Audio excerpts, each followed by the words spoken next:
Victoria, welcome to Behind the Mic. Thank you for having me, Gabe. Thank you for being on. Let's get into it. First and foremost, for those who don't know you, tell us about yourself. Well, I am 23 years old. I am from San Bernardino County in California, and I am an artist, an interviewer, and I'm currently a college student as well. And I am a former YouTuber as well.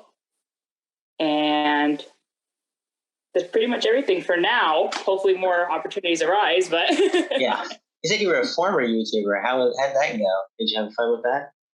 I did actually. My cousin and I, we had a little channel called Cousin's Corner, and we did it for about 2 years, I want to say. And then in October 2020, we stopped.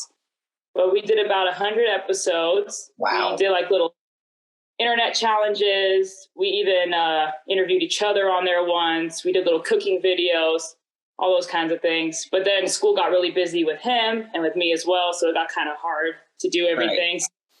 But we were doing it even through the pandemic, so it worked out pretty well for a little while. Yeah. You were just on season 3 of Just Talk with Gabe, so tell us what you've been doing since then. Well, since then, I have been still doing my artwork, still doing my college courses online, and interviewing a ton of people. And I recently finished my screenplay that I actually talked about on your show, because back then I was still like in the writing process, but I had finished it now. Oh, congratulations. Well, thank you. It took a while actually for me, because I was like trying to do it whenever I had time. And then once I would get to it, then I get the writer's block and it becomes a whole disaster. But then trust me, I know about writer's block, and it's not fun. Yeah.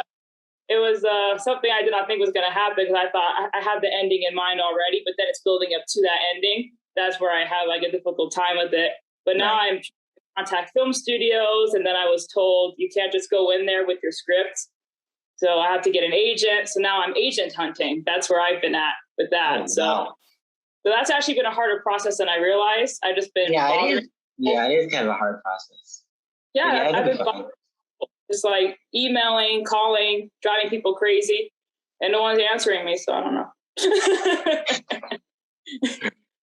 What is your favorite thing about being an artist?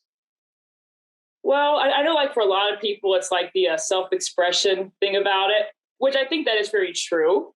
But another thing that I enjoy about it is in terms of the entertainment industry. I've always just loved watching shows and movies and stuff, and knowing that being an artist, you have so many different choices and how to work in that. You could be an editor, you could do sound, all these different things. So what I love about it is the ability to work in that industry and to express myself in that. That's kind of the biggest thing about it for me. Right. And you said you were also an interviewer. Who has been your favorite person that you've interviewed?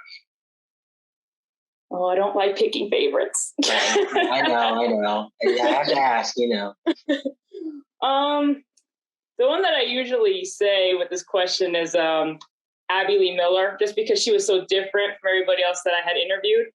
But I feel like really bad just like picking a consistent favorite. So I would say that she's definitely up there.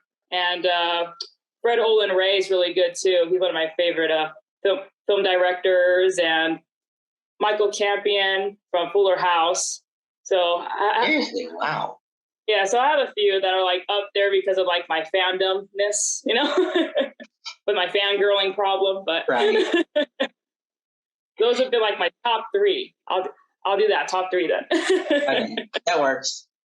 Now, who would be someone that you would like to interview? Oh, let's see. How many people have I been spamming their inbox? I mean, we could go down a list of like all those Hollywood greats, like Joaquin Phoenix, Willem Dafoe, Robert Pattinson. And in terms of like directors, I've been bothering David Cronenberg. I've been bothering his people. Musicians, I know that Big Time Rush got back together, so I'm trying to get them. Did? Yeah, they got back together about a month ago. They're going to do like a little tour. I did not know that. Yeah, they ended up putting like a random thing on their social media.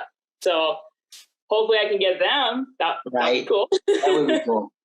because I've been a rusher since I was like 11 years old. I used to love that show when I was little. Oh, that's a great show. Yeah, it is. Right. What is your favorite show that you've been binging currently?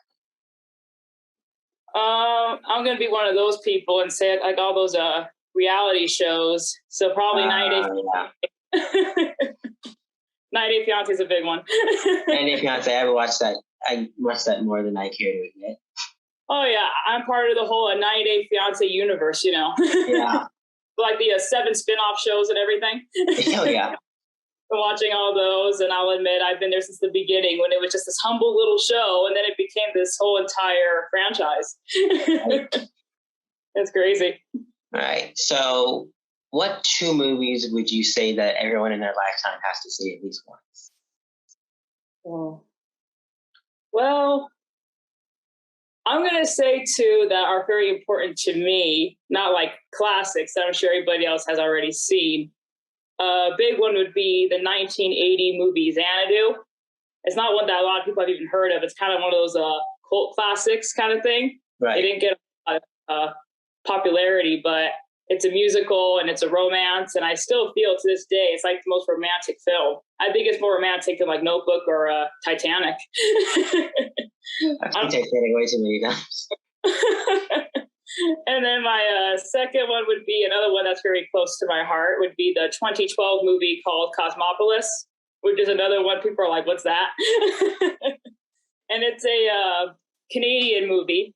And that was actually my first R-rated film. Oh, really? And yeah, so that was my introduction to David Cronenberg. And that's why it's like I'm such a big fan of him. And it's just like, I feel like a very poetic film. Like if you're like one of those film nerds, that's a film that you have to see because there's like such a minimalistic style in the filmmaking. It takes place primarily in this limo, but with the camera angles and the acting ability of all the cast, I just felt this is a very special movie, but yet no one like has ever seen it. So every time I get the chance, I tell people, you have to see this movie. It's a masterpiece.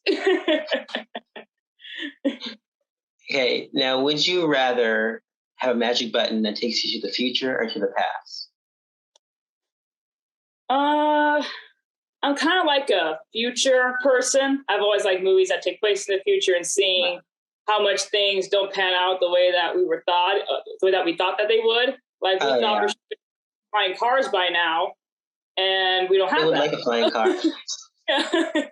So we'll get that one day. Yeah, so someday those things will probably happen. That's what I would like to see, though. Definitely the future and see if there are flying cars. That way, I don't have to get a license. What is the one thing that you want people to know about you?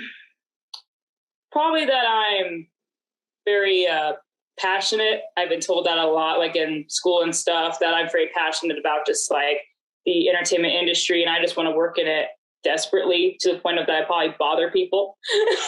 So probably that's like a personality thing. And then my final question is, I know you talked about screenplay and everything, but what is next for you? I have a bunch of interviews lined up. That's kind of been my most successful thing. Bunch of people I've been interviewing, and I try to post about one a day. And then I've been just doing a lot of drawing and applying for jobs. Because even though I'm in college, there are certain jobs that will take me. It's just a matter of if I'm good or not. So I've been just applying to work at small places, big places, and seeing where I can go, and still trying to get an agent. And hopefully my screenplay will be made into a movie. That would be nice. Right. Well, congratulations on everything. And thank you for coming on today. Thank you very much, Gabe. I appreciate it.